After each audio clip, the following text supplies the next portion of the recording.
Eyvonne Sharp is a transformation technical lead with Google Cloud. Eyvonne has a storied career that spans many technical disciplines and industries. She is also a staple in the community and group leader for the USNUA KYNUG. In this conversation, we discuss cloud economics, shifting cost models, enterprise culture, and strategy.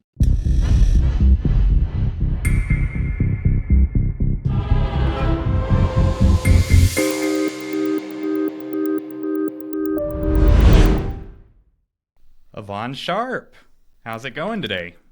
Hello, how are you? It's good to be here.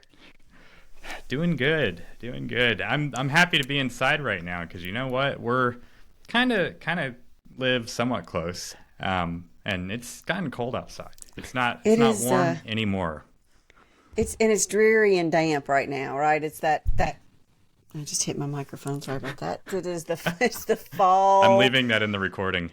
Okay, that's fine. That's fine. It is the kind of the fall dreariness. So hopefully we'll get a few more sunny days before the leaves start falling. Yeah. I mean, I love this time of year, to be honest. I love the leaves changing, taking walks, and it's like light sweater weather maybe. It's not exactly freezing, but at the same time, no more. Like I've not been taking as many walks, so I kind of missed that already. But yeah. Anything below 65 is freezing if you're me. So it's freezing. It's going to be a long winter. Yeah, it seems like it did start getting cooler this year. Like it seems like last year it took like a really long time for the cold to set in. This year it was a little quicker, I think. Maybe that's just in my head because I'm getting older. I don't know. Maybe. I don't know. Anyhow, I see you're joining us from the she shed. You're not moved into the new house yet? No, but by the time you release this, I hope we are. I mean, we're within weeks. Like it could be measured in days at this point, I believe, assuming that one supplier will ship us the thing correctly that they've shipped us incorrectly the last 3 times. Also, if you haven't heard, the she shed is moving. So I will continue to work in the she shed once we move into the new house. So that's next once we get our people settled next door, that the she shed will move as well. Well, you've put so much work into it. It looks like sometimes I think you're sitting in like a Google office, as it would seem. It's really nice. So you put all that work into it. It's decorated so nicely. Why not just right into the future with it, right? There might be an internal running joke that this is the site of a region in Kentucky. The secret one that nobody knows about. Complete with like a mini fridge and a micro kitchen to my right. So yeah, it's perfect. Yeah. Anyhow, well, we're gonna talk cloud today, I guess. We're gonna talk some transformation, some culture, and kind of dig into a few different topics. I guess as the host, I need to start out by asking a question. So we kind of have somewhat of I don't want to say similar background, but we both similarly worked for some like very large companies and then went to the supplier, the vendor side. Yeah. So kind of similar, even some of the same companies. But if, something that I've realized, like if you work for one of these big companies for over the past few years and you do anything with cloud at all, you've probably heard the words digital and transformation and or cloud modernization maybe in the same sentence. And one thing I want to talk about is, these things have been, I remember the first time I heard this. I remember what I was drinking at the time. It was a caramel macchiato from Starbucks, and there was like an all hands for my team and a few other teams to come in, and a VP presented with a PowerPoint. I remember seeing digital transformation on the PowerPoint. I was like, whoa, I didn't realize that was going to monopolize my time for the next few years. But do these sweeping changes, do they have legs, or are they just the typical buzz that you hear, around enterprise?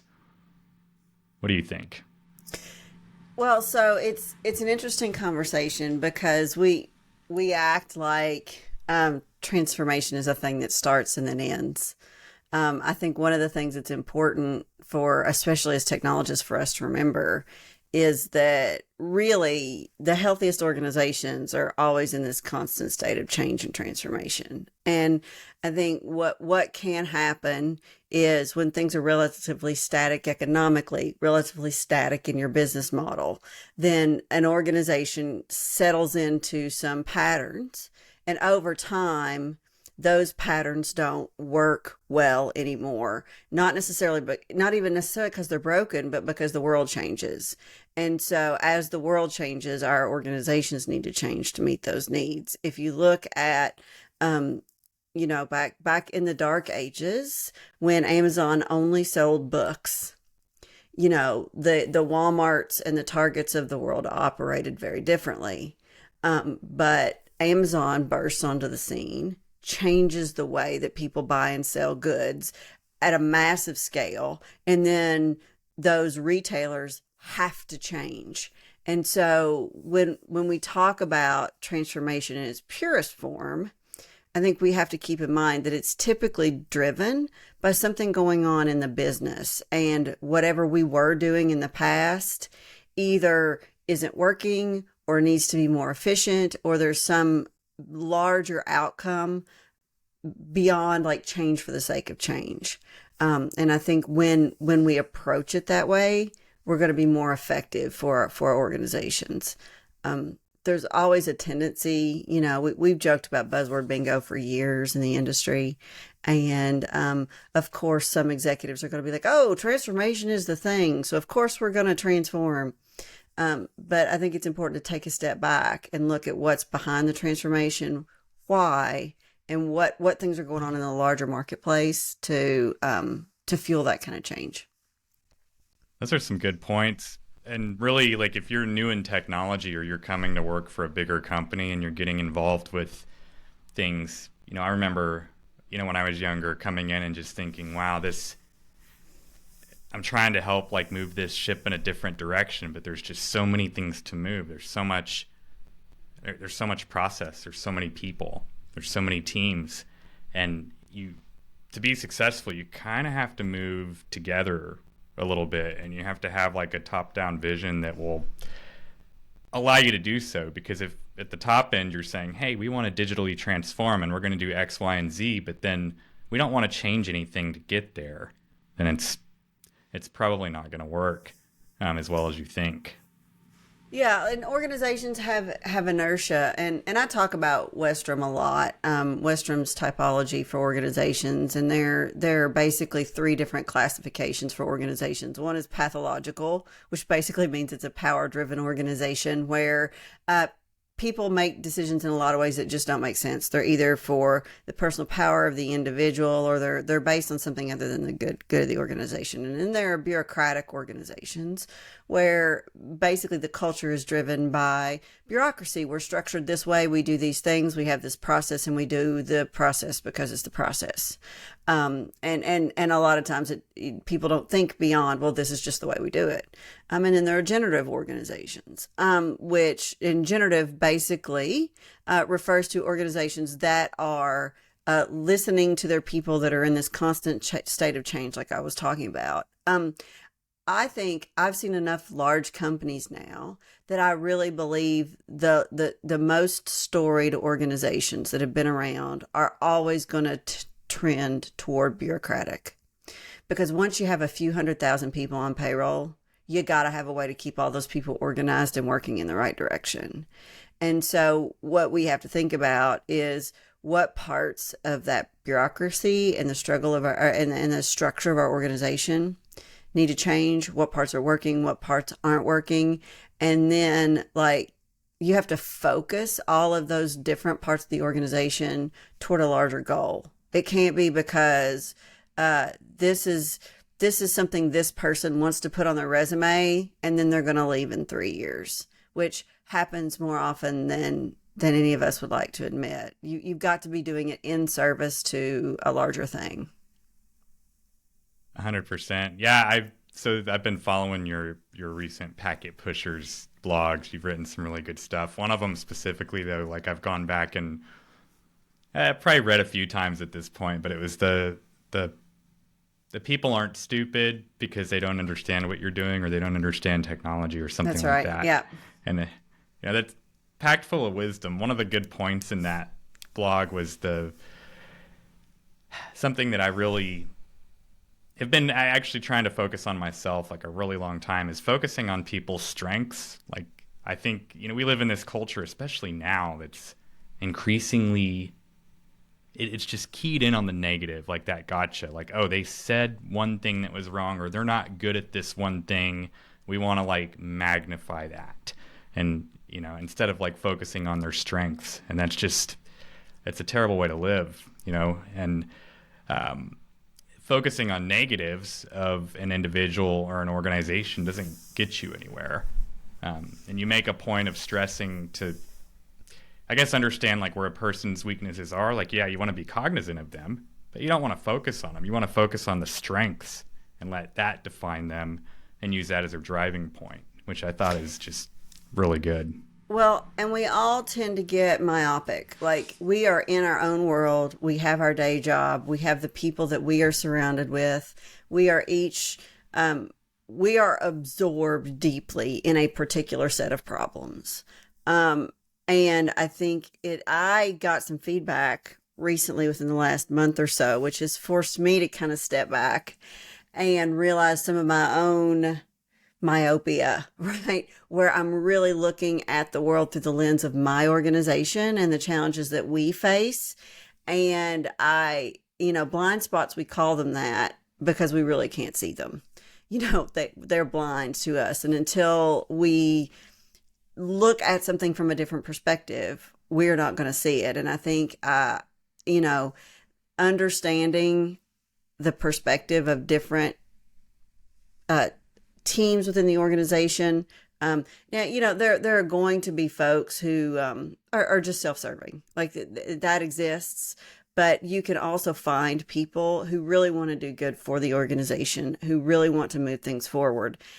And you may disagree with them, but you may disagree with them because they are solving a different set of problems. And I think it's important to see that. So I think if anytime leaders want to move an organization to transform and change, you have to create an environment where, first of all, people understand what is it that we need to change and why, and also create an environment where people can look and see things from a different perspective. Because the biggest challenge for these bureaucratic organizations, like I was talking about, is that like, well, this is just how we do it.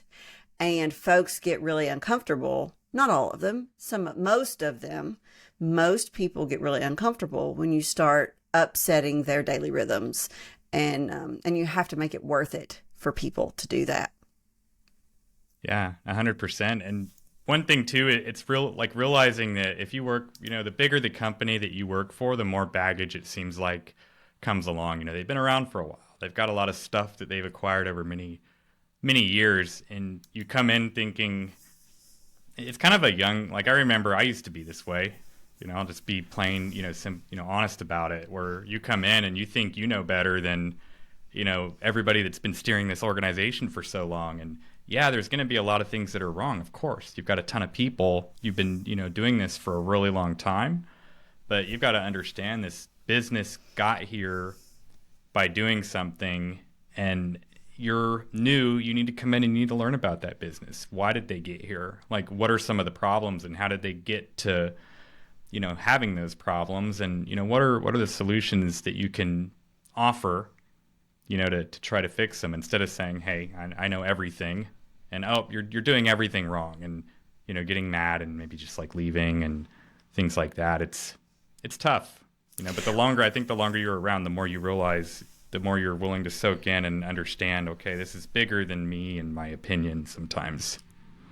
Well, and I think, so if you've been in a reasonably sized organization for any amount of time, you've experienced a few never again moments. And that often in technology, that's when there's some kind of an outage. And somebody somewhere says, okay, we have to make sure this never happens again. And so the teams get together and they meet and they go, okay, what, and this happens in a healthy way, right? What even when it's like blameless, like what kind of policies, procedures, structures, systems can we build so that this kind of thing doesn't happen again?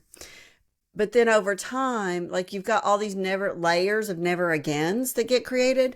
But over time, technology evolves, right? So to use a networking analogy, we used to network, everything used to be networked together with hubs because that's all we had, right? And collision domains were a big thing. And you really had to think about collision domains and you really had to build infrastructure to keep that in mind, right? Well, all of a sudden, that there are switches, right? And we know, so collision domains aren't the same problem that they used to be, yet we've got all these layers of never again stacked up to solve for a problem that we no longer have because the technology has evolved. And so when we think about transformation, a lot of it is peeling back those layers and interrogating them and figuring out if you still even need them anymore. I think some people take an approach where they're like, burn it all down, just burn it all down and start over. That's not really very wise either because there's valuable stuff there. Anybody who's tried to rewrite a sizable application from the ground up begins to realize this, right? And there's this great, I don't, is it the Robert Frost poem where he says good fences make good neighbors? And then there's that wisdom that says, before you tear down a fence, you need to figure out why it was built in the first place. Like there's some things like that. You see my rural roots emerging, but there's no one answer that's just like, and it's so funny. I've talked for a long time, but I'm going to say this. So it's funny because 15 years ago or so, Agile was the thing. We were talking about Agile development and how we're changing our teams and how it is the way to get things done. And now you see headlines like, well, why Agile doesn't really work. Well, what's happened is it's not that it's bad, it's that people have adopted it and then piled layers onto it. And so now there's all kinds of stuff there. And also the problems that we have today are different than the problems that we had 15 years ago. So it doesn't mean that Agile as a methodology is something that, well, we got that wrong, we just need to scrap it. It's just another tool in the tool bag, right? And I think part of, if you want to be serious about transformation, it's interrogating all of these things and figuring out what do we need now and what works now, and what works for the future, and what tools do we have that are available now that we didn't have. We didn't have GPUs, 20 years ago that do what they do today. We didn't have AI and ML. We didn't have cloud infrastructure that we could spin up with a push of a button. None of that stuff existed. So now it's about, okay, how do we integrate these new things and make our organization better? Yeah, 100%. Yeah, the Agile thing is huge. I see a lot of that too. I was just reading something the other day, actually a trivial debate in some LinkedIn comments about Agile versus this and that and why Agile's just, DOA. But it's funny, a lot of times I've seen Agile just piled, it's like an Agile team in a waterfall system. So of course that's what do you expect is going to actually happen there? Yeah. Well, and believe it or not, for certain types of projects, waterfall is still the way to do it. Because when you're developing software, a lot of that is very fluid, right? If you're building a physical thing that has lots of physical components that have to be done before other things, and it's a very serial kind of a process, waterfall is still not a bad methodology. The thing is, we tried to take this new, very flexible technology and cram it into a waterfall sort of structure because that's what we had. And then we're like, wait, there's a better way to do this. It's just the same problem in a different iteration. Yeah, 100%. I actually just talked to somebody. Their episode will get released here, I think, in 2 or 3 weeks. But I brought them on to talk about Kubernetes. I worked with this person on a lot of Kubernetes projects in the past, and we got into this thing where Kubernetes and microservices is becoming like so polarizing. Every big company wants to do it, but sometimes it's just not the right thing to do. Like if you have an application that's only serving, maybe part of a region, it's not a big deal. Maybe you have some sort of 3-tier setup, or maybe it's in cloud and you have some VMs. You're using infrastructure as code and you're using like a cloud native database or something, and it's working. And, your people that support it and have built it, they understand it. Do you want to go in and just refactor that when those folks are actually working on something new or going in a different direction, when it's serving your customers and it's solving the problem and it's cost effective? Because, microservices definitely have their place, but they also have a lot of, increased overhead, increased tooling. You've got to know there's a lot of new skills that you have to know as a team to, build and maintain them. Well, and I think again, like in my youth, I always thought the new thing was the best thing. That it's new, there's a better way to do this, but over time what you realize is that maybe there is a better way to do this today than we did it 10 years ago, but there's not enough business value to change it today to that new way, right? Like we could do that. We could put a lot of effort into it, but it would actually be better for the business if we took that same level of effort and put it somewhere else, right? Because there's no risk in what we're doing today. It's working. We don't need new things here. Let's take those resources and put them somewhere else. And that, I think that's a perspective that only comes with like age and experience and seeing it play out in the real world. Right. Yeah, 100%. And with kind of like, as we're talking about this transformation stuff, some of the big wins or the big benefits, especially in the earlier days of cloud, and something that goes kind of hand in hand with this transformation is cost models. So I remember hearing this just ad nauseum in the earlier days. Like, okay, instead of like building or buying all this stuff in the data center that we're gonna, refresh every 6 or 7 years, we're moving to cloud so we can move from CapEx to OpEx. We're only gonna pay for what we're using. This is great. This is where we want to be. No more CapEx. And of course, this led to a lot of variable spending, a lot of unpredictability, which is not surprising. Large enterprise, lots of teams, lots of things, and you've never built a cloud app before, maybe cloud natively. You don't know. Yeah, you can maybe talk to some big consultants and stuff that can kind of tell you what they know based on what they've seen, but a lot of times it's not going to be a exact reflection of what your organization is, which is sort of led to these big, large discount programs from cloud providers. So like AWS has their EDP, Enterprise Discount Program, and GCP has their cloud user discount, I think. It's committed program. Use discount, CUDS. Yeah. Okay. Yeah. There you go. And, that offers like major discounts, following a contract being signed. And these contracts can range in number of years based on, the value of the discount that you want.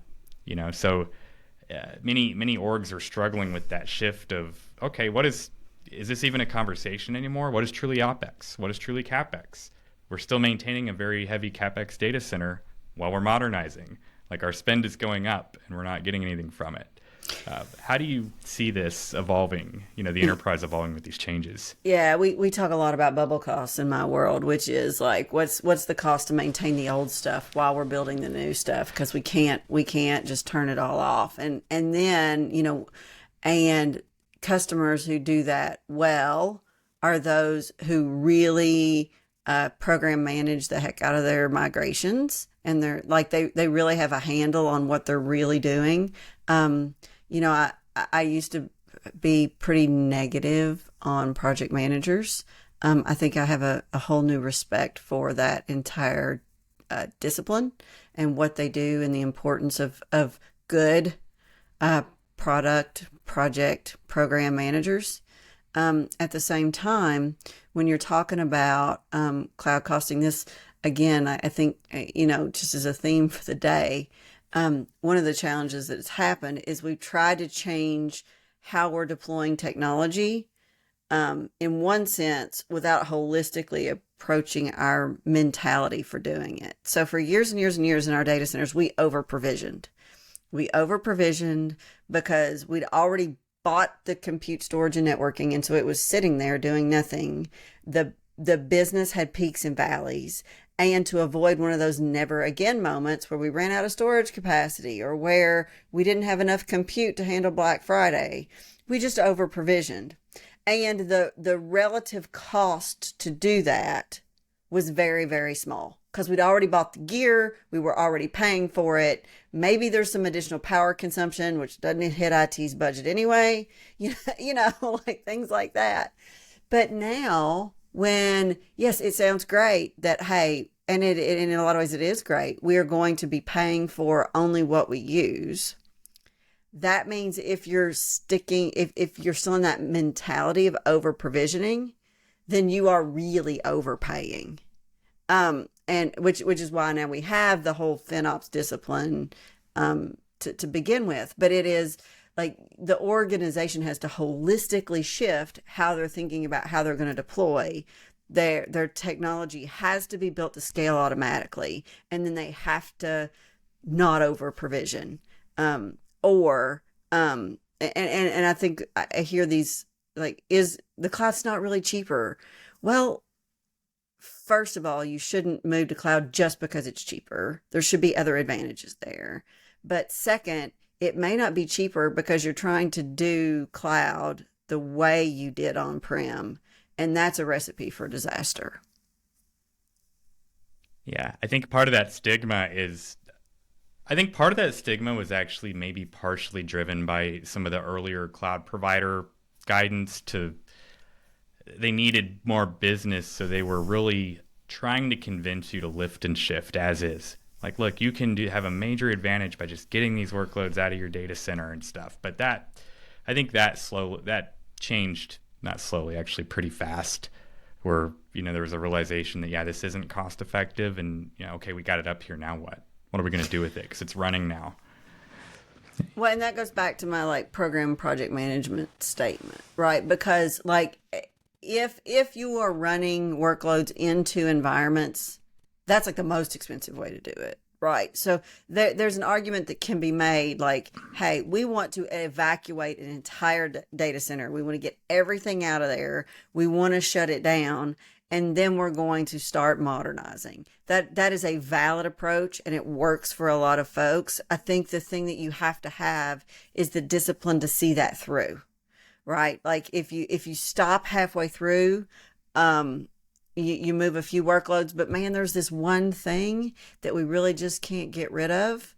And that one thing can hold up hundreds of thousands or millions of dollars worth of annual spend on the part of a customer because they've got one workload that they can't just figure out how to move. And I think those kinds of things have to be really clear throughout the organization, because you've got the grumbling sysadmin going, I don't know why we have to move this. It's just fine. Well, it's a system, right? And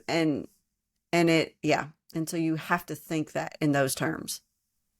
Yeah. A good example of doing just what you said is, I actually went through this, in a past job, but data center lease is coming to an end, and to keep that specific facility and everything that was going on there going, that the cost was astronomical. And this was the standby data center in this scenario. So, but also in this data center, there were things running that were actually production that weren't available in the primary. Enterprises, things are complicated sometimes. But it was one of those things to where it was the backup data center, except when it wasn't. Exactly. What is a backup data center anyhow? Come on. So, it made a lot of financial sense for the business to actually move those few apps that were in that data center running production, lift them and shift them up to the cloud and, lights out, dodge that gigantic spend, for however many more years it was. So yeah, it's business is business. Yep. And we just can't always take a purist technology approach. I find that like we want to get into these somewhat religious wars about this is the right way to always do this thing, or this is, this is how it should always be done. And sure, with unlimited resources and this utopia that we all would love to have, absolutely knock yourself out. But until we live in that universe, we have to, make things work, both financially and technically. And that's a more complex equation than sometimes we want to see. 100%. And dealing with this this transformation thing affects everything. And one of the things that, it tends to affect is the organizational chart. So, centralized versus decentralized, we've been talking about this for ages. And, really it's, you've got to deal with both. You've got to understand both approaches, and there's places for both at this point. And it's never a zero-sum game. It's not one versus the other. Oh, let's have a blog that says, centralized versus decentralized for all of tech. No, and that's garbage reading maybe. But, how can large enterprises, reduce, these snowflake environments within their cloud infrastructure with a lot more things becoming more decentralized, with more things at the edge, with cloud happening. And they're also required to move so fast. So some of the deadlines, I have a lot of empathy for cloud ops teams sometimes, because there's these deadlines where things are getting forced so fast, and then ops is the one on the other end that just ends up taking the brunt of any consequence, and it's a very, very tough job. And to add on that, Cloud Center of Excellence versus embedding skilled engineers within product teams or dev teams. What do you think about that? Or is it both? Kind of like a mix? I know it's a hard question. No, it is a really hard question. I think so. There are risks on both sides. If what you do is you create autonomous teams and embed skilled people into every single team, and you don't have a center of excellence, then those teams have to self-organize so that they're sharing and working together, or over time, the way that they build things is just going to diverge. It just will. But I've also seen teams, I've seen this especially with enterprise architecture teams, which is really what a cloud center of excellence is sort of a new iteration of a enterprise architecture team. I've seen enterprise architecture teams that as a group wield a lot of authority over how decisions are made and how things are built, but are so disconnected from the day-to-day work that you have to work around them to get anything done, right? So both of those extremes are likely. Either path you choose, they're going to gravitate toward those extremes, toward either autonomous teams working independently, or having this centralized center of excellence that over time becomes detached from the individual teams. So I think I've started thinking in these terms. There are problems that you fix and problems that you manage. That's a problem that you manage. You have to find out what the right balance is for your organization. I think if you have a huge number of development teams, you need standards. You need this is how we're going to secure things. This is how we're going to do identity. This is a standard look and feel for all of our applications. There, all of those things, right? We're going to all use Terraform, for example. We are all going to use this identity provider. We are all going to log in this way to this place. Look out for your ops teams, right? And then you have to give those teams enough autonomy so that they can do their work.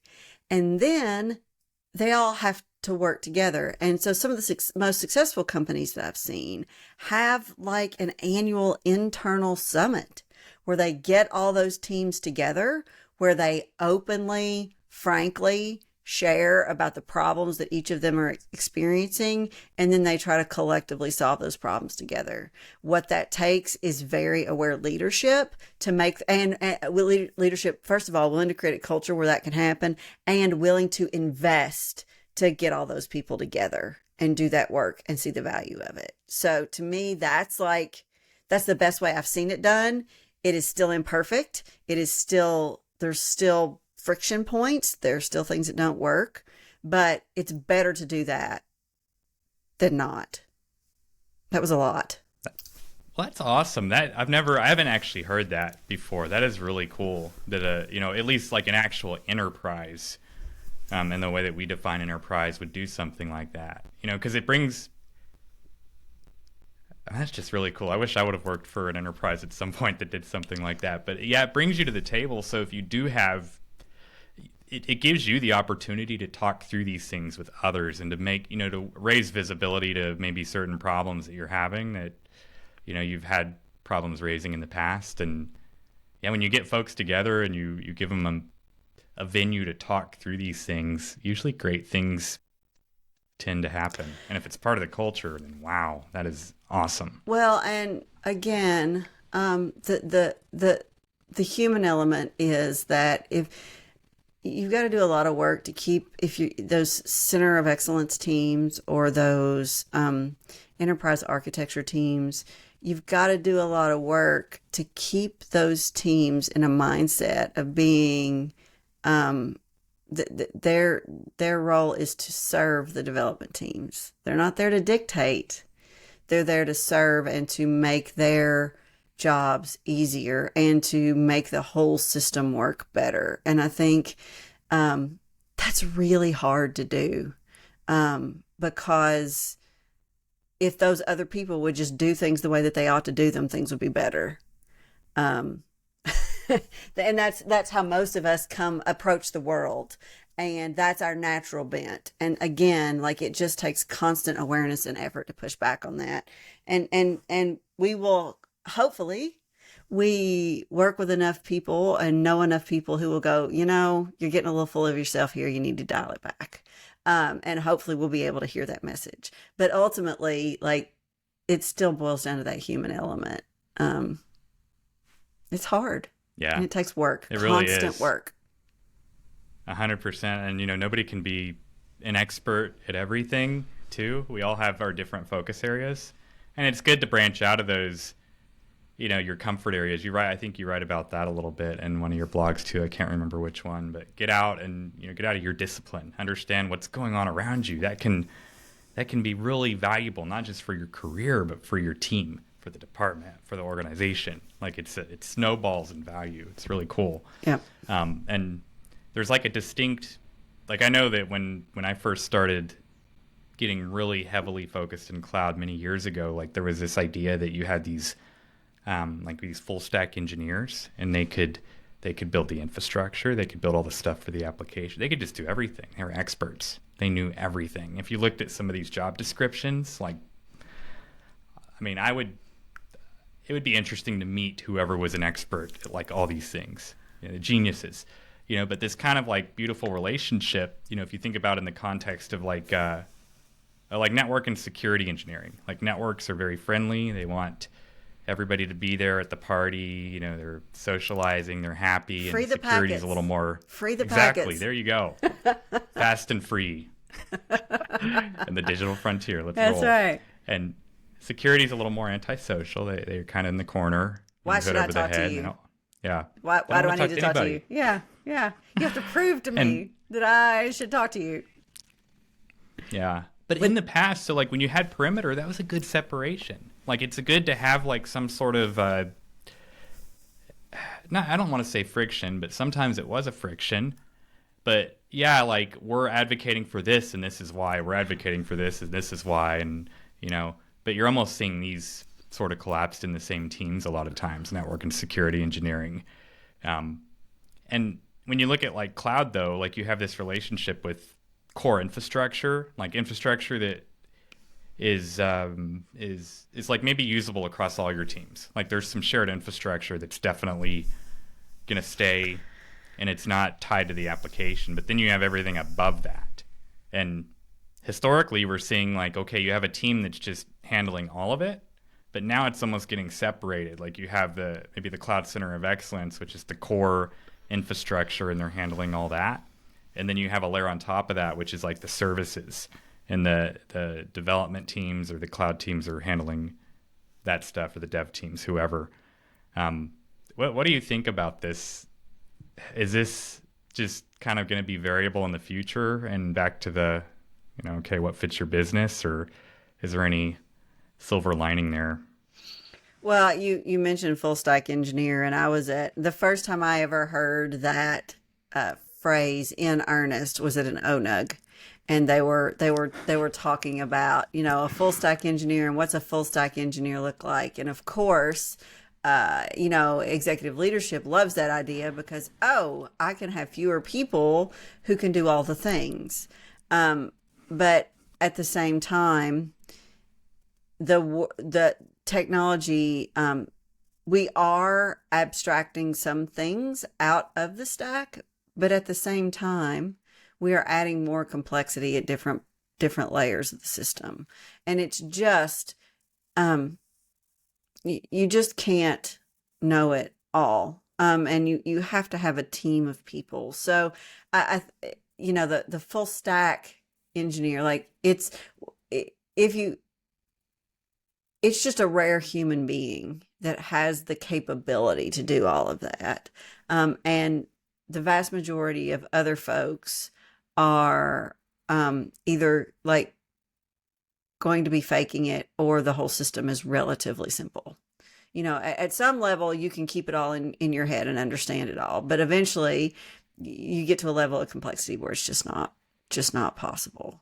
And I do think regarding, is there a way? I think there are probably going to be some new patterns emerging in the next 5 to 10 years as we understand, AI and ML, and what's real and what's a pipe dream.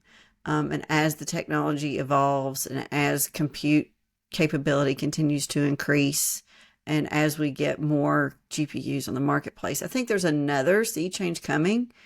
But I can't tell you yet what I think that's going to look like, because even the deepest subject matter experts, you talk to them like, hey, is there some training for this? And they're like, YouTube, go, like it's so emergent right now that we've not even codified around how best to do it. It's just changed. We're still in that evolving state where it's just changing so quickly. We don't know yet. So, is there more coming? Sure. Do I know what it looks like? I could claim clairvoyance, but you'd know better. There's always more coming. Who are we kidding? That's right.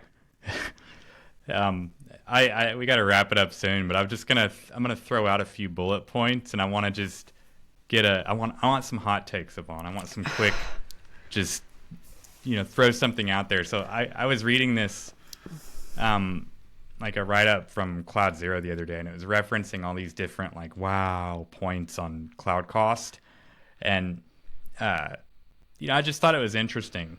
They're different. They have the references in there from different research firms or whatever. But yeah, the first one was, globally the cloud computing market will surpass 1 trillion by 2028. Is that even surprising to you? No, it's not a surprise. And I'm in cloud, so yay! Hey, more business! Woohoo! Yeah, plowing right ahead. Let's go. That's right. And go consume cloud. It's great. Next one. Only 3 out of 10 orgs know exactly where their cloud costs are going. Is that surprising? No. And I've got to think, I wonder how that survey question was phrased, right? Because I wonder who the 3 are.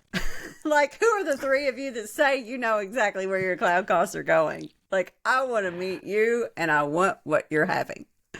That's what I thought too when I saw that. How did they come to this conclusion? That's a really hard job, and I think I would hesitate to be 100% Assuming this is 100% accurate, I have of no course. doubt that some companies have really, and I've met some orgs that have a really good handle on their cloud consumption and are pretty good at mapping where their business is and what they expect their consumption to be. But if the last 3 years has taught us anything, it's that we really don't know what's going to happen tomorrow. So yes, like some folks probably are doing a pretty great job of estimating, but again, like part of why cloud is great is because it allows you to pivot more quickly. So, Right. So the next, I'm actually going to read 2 bullet points here, and I thought these were just funny, something I didn't know. So a cloud bill, of course, well, I knew this, can be comprised of hundreds of millions or billions of rows of data. The source for this data point, by the way, was actually the study of material for like a FinOps certification, which I thought was interesting. And the next thing is an Amazon cost and usage report is too large to load into Excel all at once. What do you know? Instead, Amazon splits its monthly cost and usage report into, a multitude of separate files. What do you think about that? I say, imagine how big that billing report is going to be when the cloud computing market surpasses $1 trillion by 2028. I mean, it's yeah, so it's a challenge, like detailed billing, like everybody wants to know, but man, it's a lot of data, right? So no, it's not a surprise. I think it's just always going to be ugly. I hate to say it's always going to be like your cell phone bill, but it's probably always going to be like your cell phone bill. And I'm sorry. Do you personally believe that Excel is the right tool to use in these circumstances?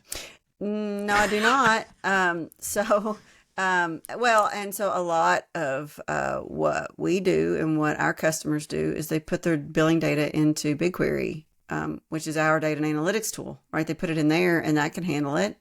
Because yeah, it's a lot. I think the challenge is a lot of your FinOps people, like Excel sheets is their tool of choice. And so what do you do when that tool of choice is not sufficient? Sounds like a fun market for a creative startup to me. Yeah. Well, yeah. I mean, one thing from someone that's actually used some of Google, Google's known for their data and analytics, yada, yada, yada. But Query and Spanner are like excellent data, yeah. They're just fantastic, Yep. Great products. Just had to throw that out there. Yeah. And so last hot take, 80% of orgs are using multiple public or private clouds. What is that even? Is that a surprise anymore, or is that business as usual in the gigantic merger and acquisition landscape? Yeah, I think it's business as usual. And I mean, I think especially it would be more interesting if it was public clouds only. I mean, so basically 80% of orgs are using, the public cloud and a private data center minimally. Okay, so the other 20%, are they just not in the public cloud? Like that's, and they're probably, and they're probably running Office 365, right? Those numbers, if you don't understand how they've bucketed public, private cloud, like it's kind of meaningless. And I'm surprised it's as low as 80%. I would expect it would be like 95. Like if there's any surprise to me, it's that it's 80. Like I think it would be higher than that. I wonder how that's a good point. I completely agree with you in like the larger cap space, but I wonder like in the middle markets or the smaller, like I bet this number changes in the type of market you're in, because some companies are only going to have like a few applications, a small handful. And they're never going to acquire another company. They're going to be just, running along, making money and doing their thing, so. Well, and that's a really good point, because my frame of reference is always large enterprises, but there are many, many startups that are running in a single cloud, because it just, they started in a cloud because it had certain services that they needed, and it really doesn't make economic sense for them to be in multiple clouds. So you've convinced me. Maybe it's more reasonable than I first thought. See? Awesome. Imagine what conversation can do. Crazy. Awesome. Yeah. So I guess this will tie it up.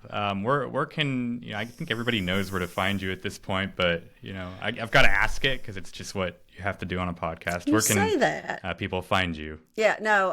I am on the platform formerly known as Twitter. at Sharp Network. You can find me on LinkedIn as at Eyvonne Sharp. Those are the best ways to get me, or you can search for me on over at Packet Pushers. Awesome. Well, thank you for coming. Always a pleasure to talk to you. It's been a great conversation, and have a great rest of your week. Yes.